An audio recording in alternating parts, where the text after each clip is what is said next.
Hello, this is Eric D. Kirk for MamaWorld.com, and welcome to this overview of Skin Retouch for After Effects.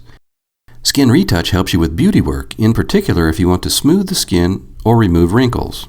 Simple skin smoothing approaches have often had the problem that they eliminate all skin details.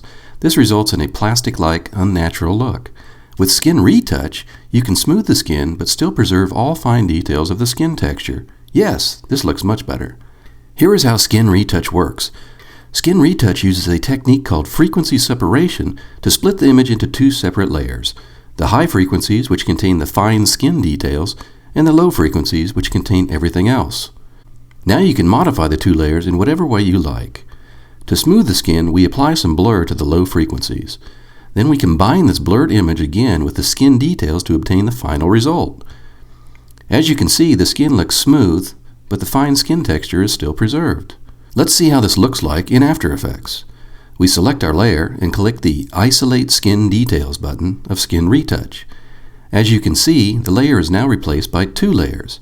One for the high frequencies, which represent the skin details, and one for the low frequencies. Both layers blended together look exactly like the original image, but if we only look at the high frequency layer, you can see that it only contains the details. And if we look at the low frequency layer, you can see that it looks a little bit blurry since it contains everything except the details. To smooth the skin, let's add a fast blur to the low frequency layer. As you can see, we can play with the blur amount until we get a really beautiful skin. But not only the skin, the remaining image is modified by the blur. To avoid that, we add masks around the skin regions that we want to smooth.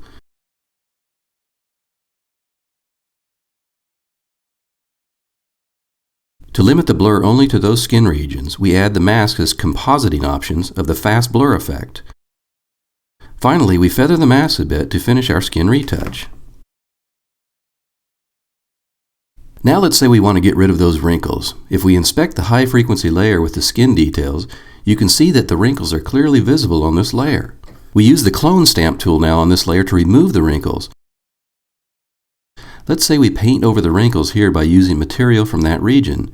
In that region, the skin is quite a bit darker, but in the layer with the skin details, this difference is not visible. Hence, it is no problem to replace the wrinkles with skin texture from there. In general, using the clone stamp on the skin detail layer works exactly like using the clone stamp on the original footage. But the big advantage is that you don't have to care about skin tone, shadows, or other details, since they are not part of the skin details layer. Let's quickly recap what we did so far. Skin Retouch split the image into two components, the skin details and the remaining image. Then we applied a blur to only this remaining image to smooth the skin without destroying the skin details. Finally, to remove the wrinkles, we did some painting work directly on the skin details layer. Of course, we are not finished. Since the face is moving, we need to animate the masks. We select them all and use the MamaWorld tool Mocha Import Plus to send the mask to Mocha. Next, we will track the masks in Mocha, but I will leave those details to the in-depth tutorial with Matthias Moll. So are you excited and want to know more? Then check out the in-depth Beauty Retouch tutorial series with Matthias. Oh, and did I mention already that Skin Retouch is free?